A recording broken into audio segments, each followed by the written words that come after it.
Hello and welcome to Mythmakers. Mythmakers is the podcast for fantasy fans and fantasy creatives brought to you by the Oxford Centre for Fantasy. My name is Julia Golding. I'm an author, but also a director of the Centre. And today with me is our friend and frequent podcast partner, Jacob Rennaker.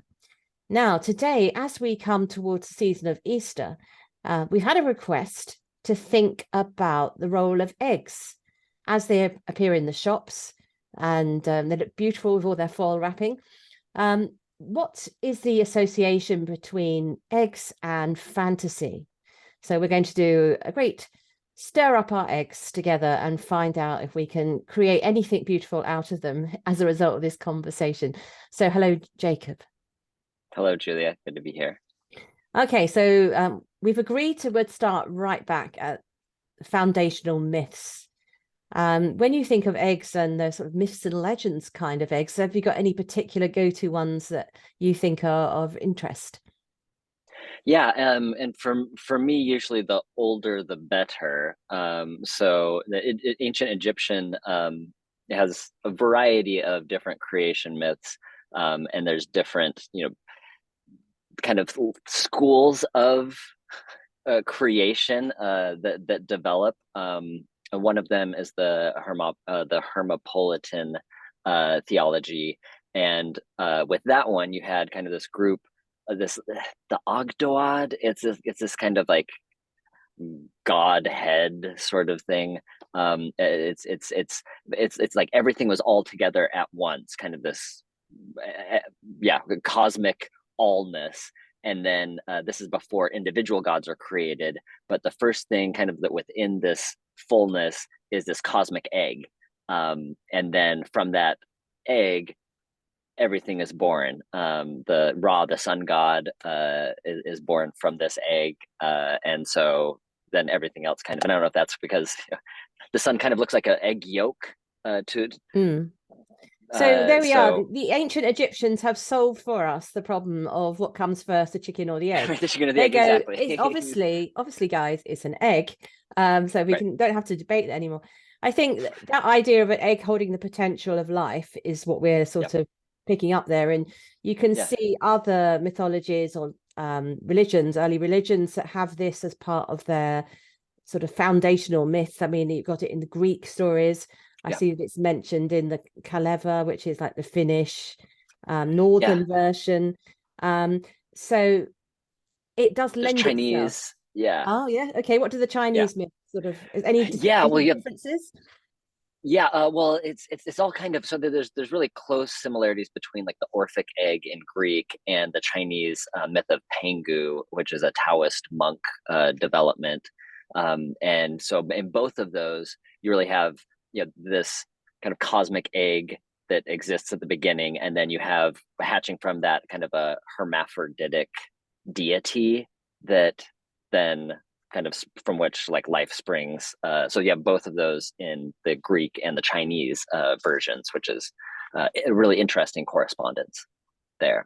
But Mm. the Kalevala, that one is particularly of interest to the Oxford Centre for Fantasy, clearly because Tolkien was captivated by that, wrote his the story of Kullervo, and uses that to really, in a letter to W. Auden or W. H. Auden, he wrote that the beginning of his legendarium was an attempt to reorganize some of the Kalevala, this myth, especially the tale of Kullervo, the hapless, into a form of my own, which that specific one, Kullervo, shapes strongly the story of Turin Turambar, that we have in the Silmarillion. So yeah, the Kalevala is a great one. I actually have a section of that if you want to hear what Tolkien was so captivated by. He didn't actually really mold this into or kind of incorporate it into his creation myth, but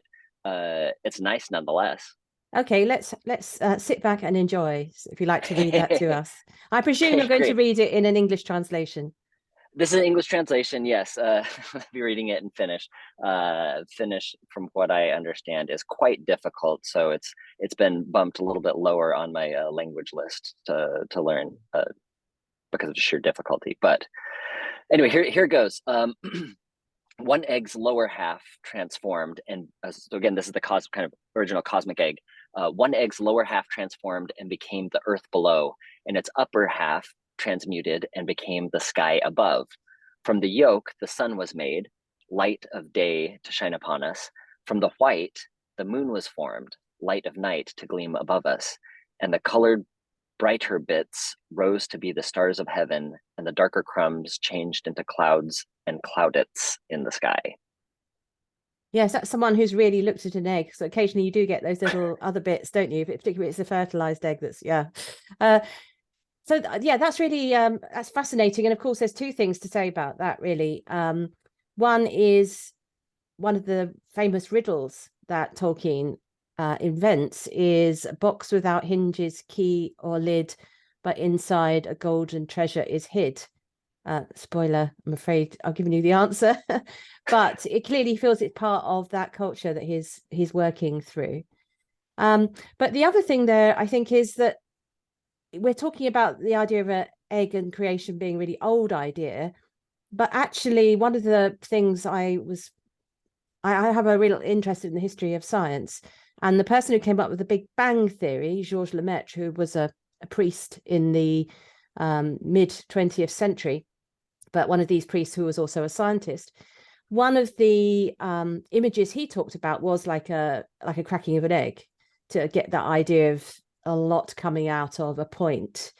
So we could have actually ended up with the big egg crack or something instead, but they went with the Big Bang instead, which is probably, works a bit better. So it is an image which even much more contemporary scientists have reached for to explain this idea of, you've got a sort of moment of a point of intense creativity that explodes into the universe as we know it 13 point something billion years later. Okay, so myths and legends. We're now going to sort of blend that into the world of fairy tales and sort of legends, where eggs have a more of a specific role as opposed to a sort of archetypal creation role. The first one I thought of was, of course, the golden goose, which I think the golden goose appears in a number of fairy tales, but the one I was thinking of, he's a minor character. Oh, sorry, golden goose. She is a minor character in Jack and the Beanstalk, as one of the things that is stolen from the giant. But of course, there are other fairy tales where Mother Goose, or the golden goose, not Mother Goose, actually stars. So have you got a sort of favorite fairy tale with eggs involved? That was a good one. I do like Hans Christian Andersen's The Woman with the Eggs. So it's the Aesop's version, at least, of the goose with the golden egg, kind of like explicitly as the futility of greed, right? So the goose is laying these eggs, instead of just like waiting for the natural process of eggs to develop, then person cuts it open and then tries to get the eggs, but in doing so ruins the mechanism for producing this goodness. So it's the kind of futility of greed. How it comes across in The Woman with the Eggs in Hans Christian Andersen is, there's a woman who has this I can't remember if it's a duck, so a chicken, some sort of creature, avian creatures, laying eggs, and they're particularly good eggs. And she lays all of these different eggs, and she's taking them. The story takes place essentially in this woman's mind as she's going to the market. So she has these eggs, she's balancing them on her head, and she's thinking about, how am I gonna, I want to invest this. Okay, so if I sell all of these, do I trade? So do I take some of that? Do I take the money back home, or do I invest in more chickens? And can I get more? And then once I get more chickens and more eggs, then can I kind of trade up and get a house, like a farm? And then can I get a castle? And then maybe could I get a prince to be interested in me? And then could I have all of those riches? And so she's kind of thinking more and more grandiose ideas of what she can do with this basket essentially of eggs on her head. And she's so enthralled with what could be, that she trips and dashes the eggs on the ground, and so she doesn't have any eggs to deal with. So it's not quite, it's kind of dealing with greed in a different sense, kind of, because It's don't count intellectual your greed chickens before they're hatched. before, right? I mean, that's Yes, the adage, isn't it? Which I right. think Yeah, all yeah. So everybody, that's all what they like. investors of cryptocurrency, or any investments, in fact, you know, because stocks go up, go down as well as up. It has Right. that sort of, it should be the foundational myth of every stock exchange around the world. They should, Right. everyone should read this before they're allowed to invest. Right. Uh, so have you got any other fairy tales before we move on to a sort of more long form stories? No, those are the ones that kind of, I don't want to say sprung, I guess hatched immediately to mind Yeah. was Aesop and Hans Christian Andersen. This is obviously a podcast where there's going to be terrible puns all the way through. It just lends itself. So, but if you're listening and you thought, oh, obviously, why didn't you mention such and such? Do let us know, because we like to actually hear from you when we do our little chats. So going on to fantasy stories, I was suggesting we take them chronologically. The first egg, most famous egg, arguably, is Humpty Dumpty, he of All the King's Horses and All the King's Men, who of course appears in the Alice in Wonderland stories. I think is he in Alice Through the Looking Glass? Yeah, I think, Through the Looking yeah, Glass. yeah, he appears in that one, which suggests he was already a figure from nursery rhymes. I think. I mean, sometimes you're not quite sure where Alice comes first up. I think he was already well known, and in a wonderful illustration, of course, with him sitting up on a wall. And I think there you've got this playfulness of the nursery rhyme world. And of course, the key thing about that is, in a very gentle way, teaching kids that you can't mend things that are broke. You know, if you break your toy, All the King's Horses and All the King's Men couldn't put Humpty together again. I'm sure many a parent has used that little rhyme when, I know, something's been dropped on the floor, the ice cream's fallen off the cone, and to make a child laugh. And there is an element of that as a gentle sort of message that these things are delicate, you know. So that's what I take from the Humpty character. And of course, he's not the world's brightest soul. Yeah, but what's interesting about Humpty Dumpty is his use of language and like how he kind of, I don't want to say fashioning language, but it's more like twisting and bending language to fit his own purposes. And you actually have Tolkien referring to Humpty Dumpty in his essay, or his presentation that's later turned into an essay on fairy stories. He says that, he says, like, if I can invoke the powers of Humpty Dumpty, when he's talking about creating the term subcreation, and like talking about fantasy as a mode of expression. So Tolkien is familiar with Humpty Dumpty, and specifically for Tolkien, at least at that point, what interested Tolkien was Humpty Dumpty's kind of silly use of language and insisting upon a word meaning something that it isn't commonly in the way that it's commonly used. Yeah, so a kind of version of Mrs. Malapropism, which is the literary idea of, for comedy, you use a word that shouldn't be used in place, but yet it can have a wonderful creativity about it when it happens. And of course, Tolkien was a reader of bedtime nursery tales, so he knew all of this from his own parenthood. Is Humpty Dumpty going out of fashion? I remember as a child that we had a program which every child here would have watched, because everybody watched the same programs, called Play School, which was for the little kids. And they had a soft toy called Humpty Dumpty, who was like a character in this thing. I've seen Humpty Dumpty used as a sort of political, in particularly because Trump and Dumpty rhymes. I've seen it used in a political satire sense, which we're not going there. But although it would be quite interesting, because what they're picking up on is ideas of fragility and things, isn't it? So it lends itself to satire. But I don't know, are people using children's rhymes as much at home? You've got a younger family than me, and mine are all grown up. Does he make the cut these days? Yes, he does. He does, simply because he's part of we have a book that has stitched nursery rhymes. So picture somebody that's done this just marvelous depiction of different nursery rhymes, and Humpty Dumpty is one of them. And so, yeah, no, I know it was part of a rhyme that they used in one of his swim classes. They used Humpty Dumpty. So it's beyond just the walls of my home. And I know there's a fairly recent children's book, kind of a picture book called After the Fall, kind of a story about resilience. So it's about the putting together, so kind of challenging the traditional, right, that you're shattered. So it's kind of dealing with trauma, like the after, what happens after things have broken. How do you move forward? So yeah, it's a nice story. Yeah, you have to be a bit hard boiled in life. Yeah, there we go. Right. Another terrible pun. That's good. Good. Okay, so moving on from the world of Alice in Wonderland, where do we go next? Well, have you got one that you'd like to lob in at this point? Yeah, at this point, Ozma of Oz. So from kind of the Wizard of Oz, the Oz series, and in that particular tale, you have Dorothy and friends being turned into ornaments by an evil gnome king, as evil gnome kings are wont to do. Yeah. And they're trying to rescue the royal family of Oz.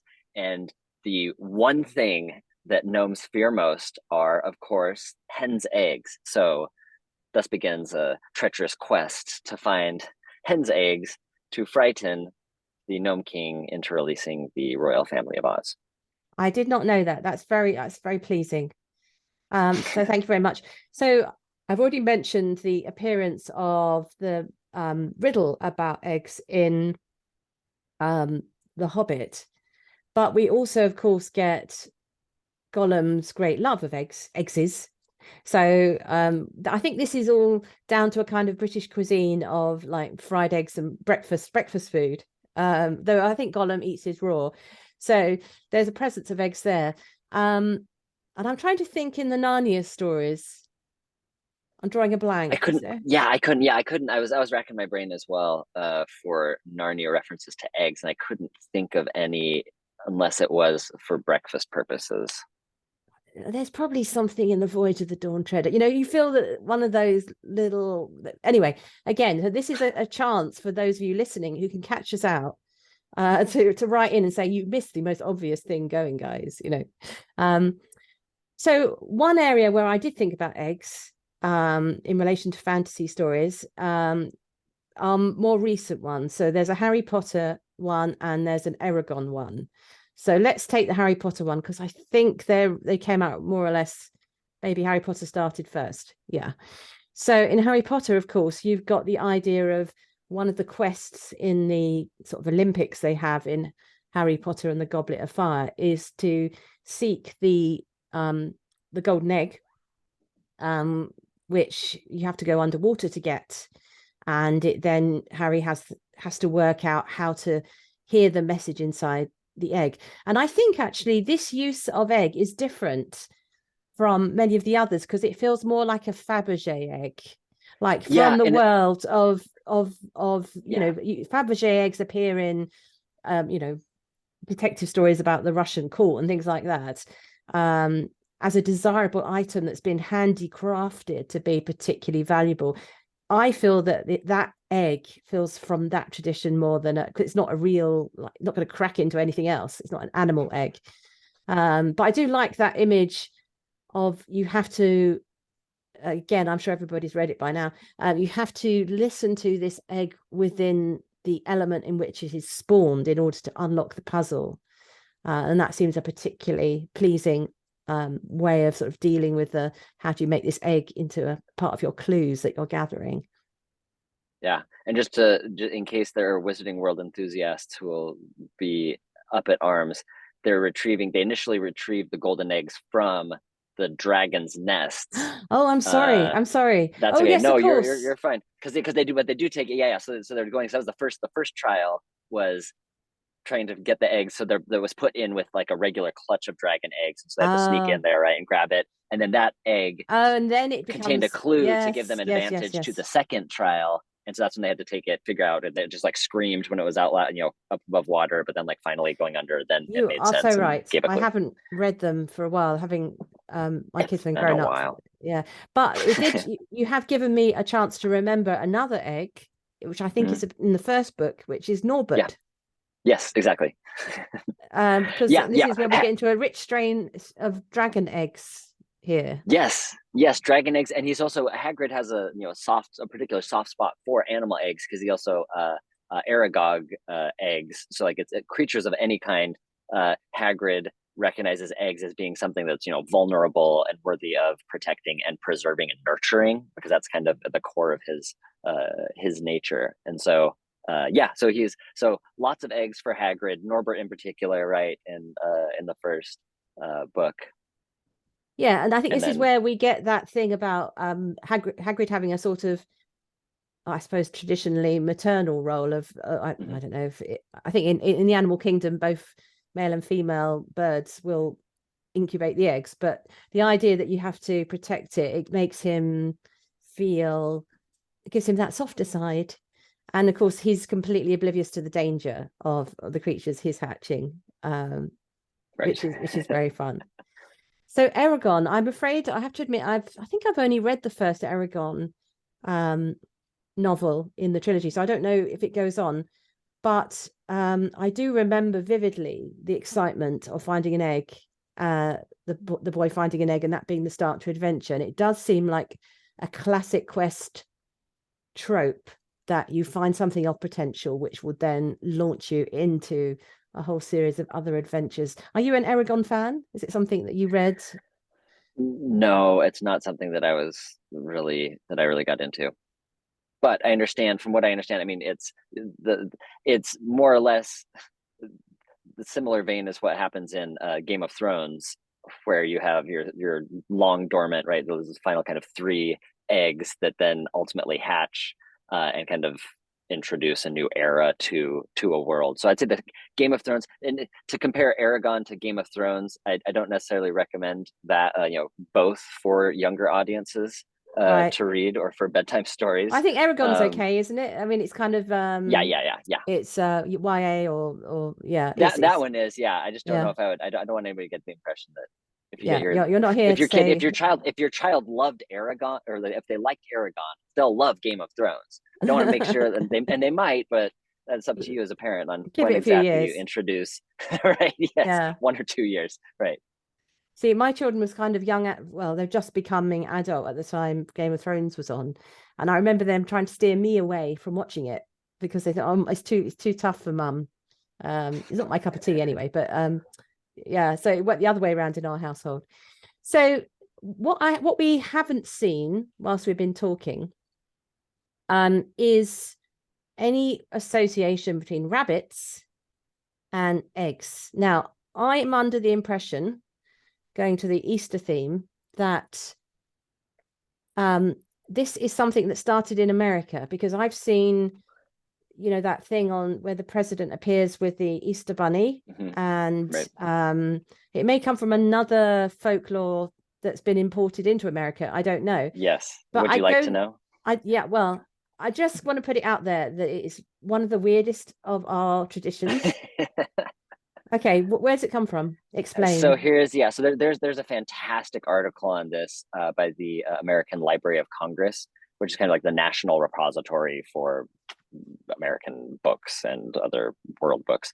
And so this historian there goes through a really deep kind of examination of American folklore and tracing it back where exactly it came from. So according to our historian friend, it's coming initially from a reference from the Venerable Bede. So coming from From the the UK, up north in the right? Yeah. UK. Yeah. So so Bede, this is the only reference to Ostra, a kind of Anglo-Saxon goddess.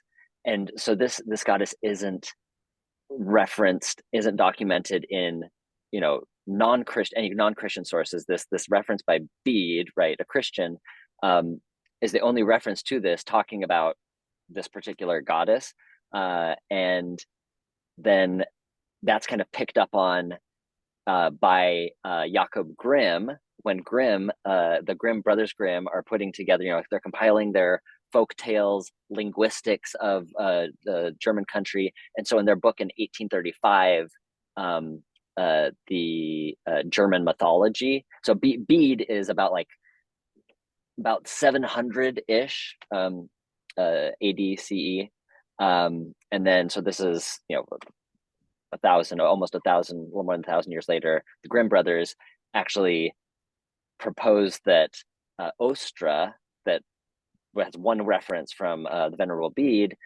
must have been a local, a British kind of localized version of a more widespread Germanic goddess named Ostra.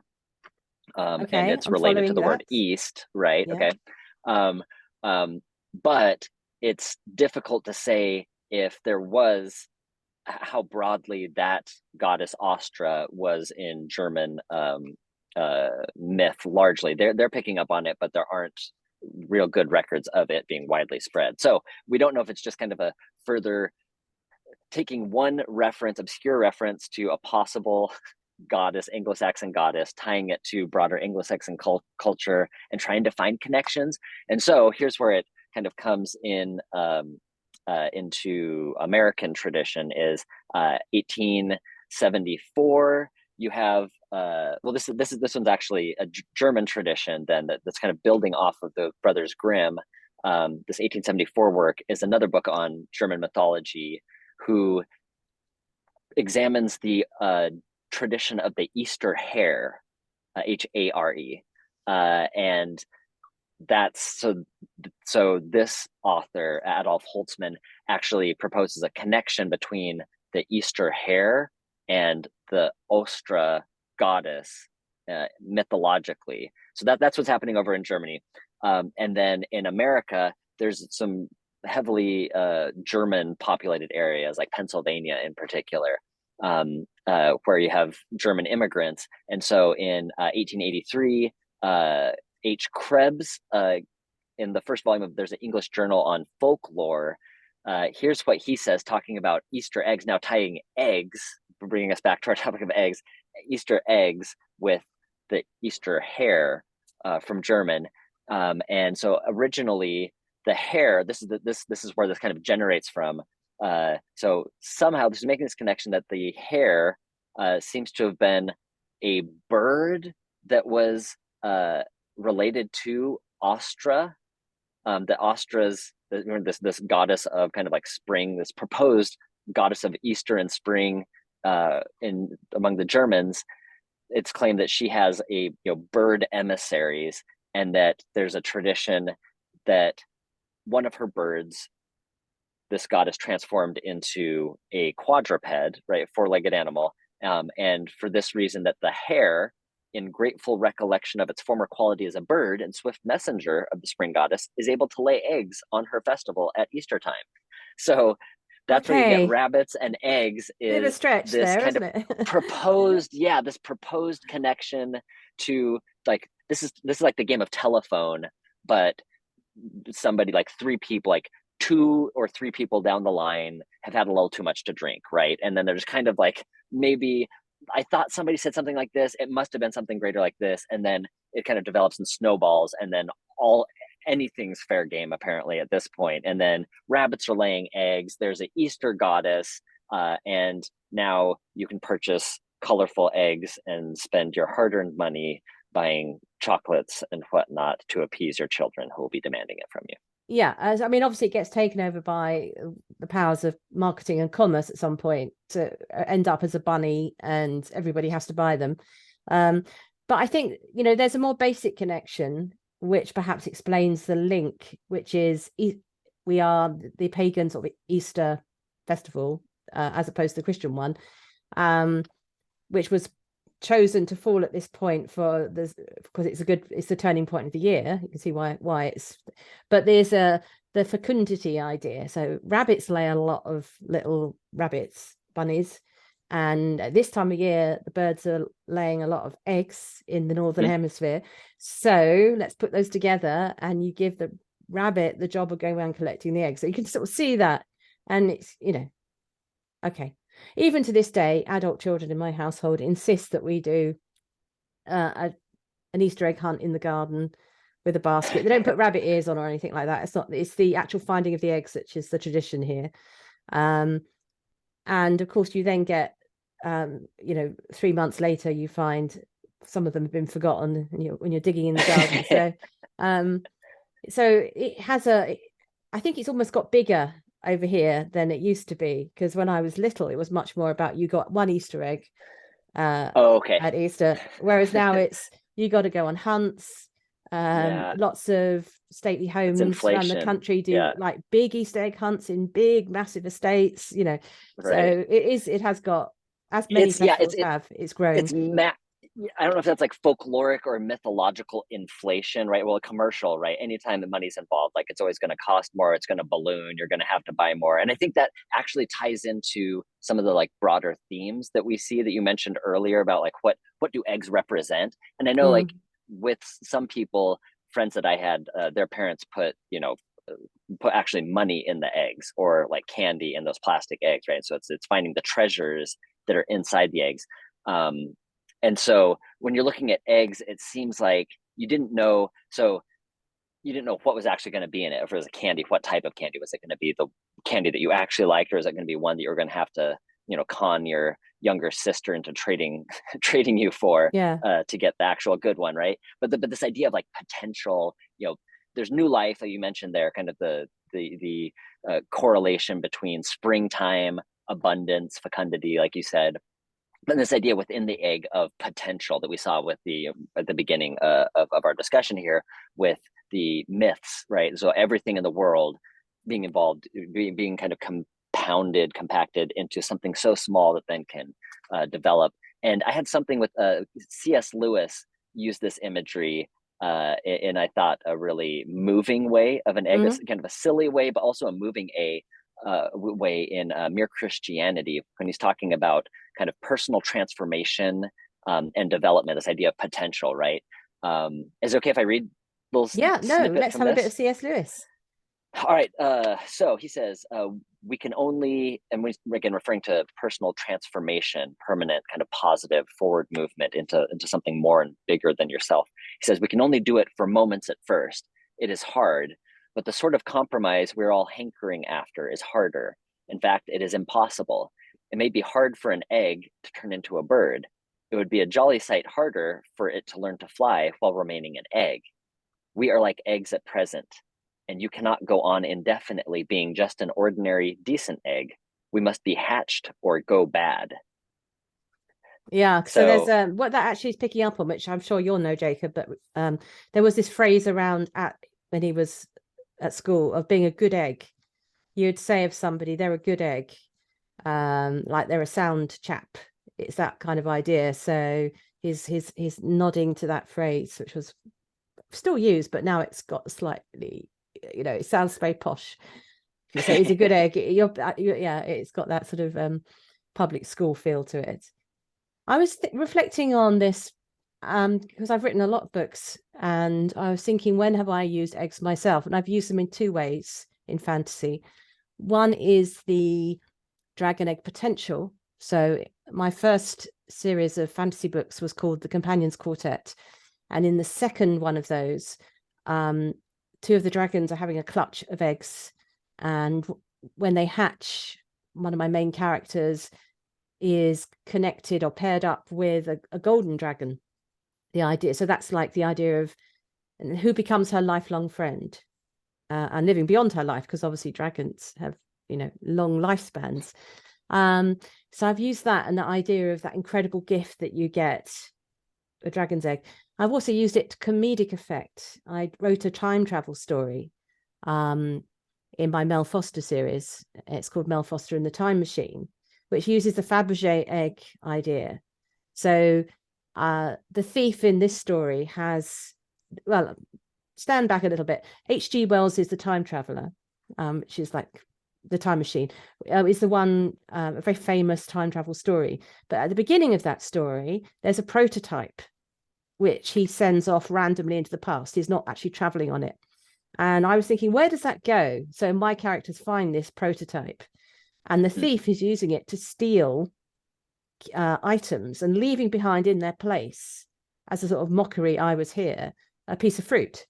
So he steals the biggest diamond on the Queen Victoria's crown and puts an orange there, and he goes and steals a Fabergé egg in the Tsarist court, and he leaves a pineapple, and so on. So I use that idea of the Fabergé egg being the thing that if you're a gentleman thief, you'd want to steal. So I had, unbeknown to myself, been linking into this tradition, of that you've already seen, goes all the way through myths and legends. So just to wrap up our discussion as we head towards Easter, we need to think now in our little game of where in all the worlds, in all the fantasy worlds, is the best place for something. I wonder where in all the fantasy worlds is the best place to be actually hatched from an egg. So the idea here is, I suppose you might be a bird, but you could be a dragon or some kind of snake, or a human, if you think that's possible. Where would you like to hatch out and find yourself?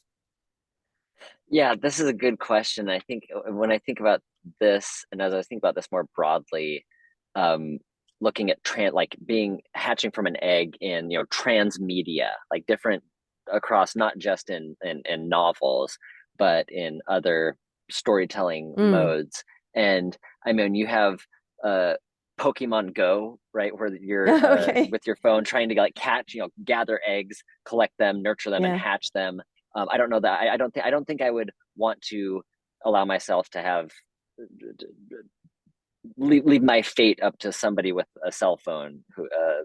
So probably not Pokemon Go, but perhaps something more. I was thinking Jim Henson's fantasy world of Sesame Street.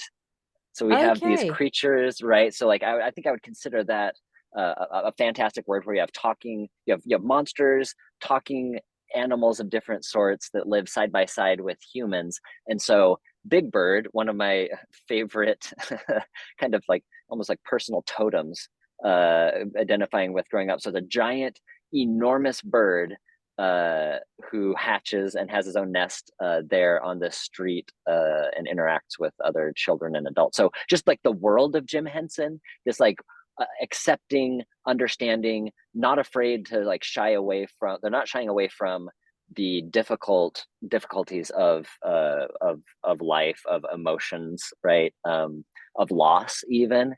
But it's just kind of like a neighborhood, a community where people want to understand, sometimes don't, but ultimately they try, and then everybody kind of together comes through on the other side stronger as a community. So Jim Henson's world of Sesame Street is where I think I would want to hatch from as an egg. And this has given me a chance to think of one enormous area that we've neglected, which of course is the phoenix egg. So that's my pick. I'd like to be a phoenix egg because of course you come back again. You could be the phoenix in Harry Potter, but of course it comes also from older cycles of Middle Eastern tales and all over. So I would choose to hatch as a phoenix egg, but I'm getting a little bit of a benefit of eternal life there. So it's a bit of a cheat. But let's do a nod to the phoenix, which I think is probably worth a program all of its own. Well, yes, and actually along those lines, for my tip for this round is actually it's a book that has this gorgeous illustration on the cover, actually, of the phoenix. This is Jim Kay's depiction of a phoenix from his illustrated Harry Potter book. So this is Harry Potter: A History of Magic. It's a book that kind of catalogs a number of different exhibits that the British Library has done on different mythological creatures, kind of pairing those with elements and mythological elements from J.K. Rowling's works and the Wizarding World. So there's a section here, and Jim Kay, if you haven't seen Jim Kay's illustrated versions of the Harry Potter books, they are phenomenal. They are treasures, to be sure. And one of them, he does a detail of all the different dragon eggs that are mentioned. And they're incredibly ornate and colorful and just a delight. Actually, I have it right here. So you have a variety of eggs, different shape sizes. You have even like a little kind of scale there to show you exactly how many inches they are. So one wonderful book that kind of combines the historical, mythological with the fantastic, and the creation has pages from Rowling's personal, writing, sketches, outlines, and that sort of thing. So if you're a creative and or just somebody who likes myth, this is kind of where both of those worlds meet, where you can see kind of the creative process and how it intersects with world myth and ideas that we have about different fantastic things. That's lovely. And of course, it reminds me of one aspect about eggs, which we haven't mentioned, is you don't know what you're going to get absolutely until it hatches. So it's a wonderful surprise, which is a bit like creativity. You don't know what you're going to get until you hatch the idea. My tip actually is connected with the Inklings rather than eggs, which is I've got fascinated recently by Dorothy Sayers. Now, she is a well known as a crime writer, but she was very similar in some ways to C.S. Lewis and Charles Williams in that during the late 30s, early 40s, she became a public broadcaster on Christianity, and she wrote plays, a bit like T.S. Eliot's Murder in the Cathedral for the various, there was like a revival of the mystery play idea in that mid-century period. And she's absolutely fascinating. She's one of the figures I've actually managed not to read until recently, but I'm finding her absolutely fascinating and enjoying reading my way through the Lord Peter Wimsey opus, which he starts off being a bit of a twit, upper class twit, kind of that figure, and he gets more and more interesting. And by happenstance, because I happen to have the last book in the house here in a very old, I read the last book first. And what I'm really fascinated about is that in that story, once the ne'er-do-well has been arrested, it doesn't stop there, but she stops to consider the effect of having to put, because in those days there was a death penalty, the responsibility of the detective for taking somebody to the gallows and his feelings of guilt and stress, particularly because he's a PTSD sufferer. And I thought, yeah, that is really interesting, because we're so used to the handcuffs, lead them away. I would have gotten away with it if it hadn't been for you meddling kids. We're used to that. But actually to keep the story running and saying, oh, what happens next was fascinating. So that's interesting. Have you read her book Mind of the Maker? It's coming in the post. But Fantastic. I've read there's one of her plays, Zeal of the Lord, has the similar idea of creativity in it, which is very, having picked up on our conversation about Tolkien and creativity, a lot of the ideas chime very well with Tolkien, though I think they knew of each other, but they didn't actually, they weren't friends. The friendship was between C.S. Lewis and Dorothy Sayers. Anyway, so that's my tip. Have a look at Dorothy Sayers. You can either go for her detective stories or have a look at her Mind of the Maker if you're interested in the sort of creative process, or a biography, because she is a fascinating woman. I found out she was in the first cohort of Oxford graduates, women graduates, to be awarded a degree. They picked 7 people in 1920, 7 women, to have the ceremony, and she was one of those 7. But it took Cambridge, shame on you, Cambridge, my first alma mater, took them till after the Second World War to confer degrees. And a little sidebar story here is I met a wonderful old lady at a party who had finally taken her degree in 1992, because she'd been they thought, oh, all those people who took degrees before the end of the 40s, they're still alive, but we haven't actually given them a ceremony. So they wrote to all these old ladies, because they were old by then, saying, would you like, thinking about 5 people would turn up. They had enough of these elderly ladies who were all very firm stock. They all turned up for 2 days worth of graduation, bringing the whole of Cambridge to a stop as everyone applauded, which is a lovely image of waiting for the reward, having to delay gratification there. Anyway, so thank you very much, Jacob, for discussing the theme of eggs So I hope everyone enjoys. If you get an Easter egg, hope you enjoy it, or your Easter egg hunt, or your Easter bunny, even if that's your thing. But thank you very much, everyone, for listening.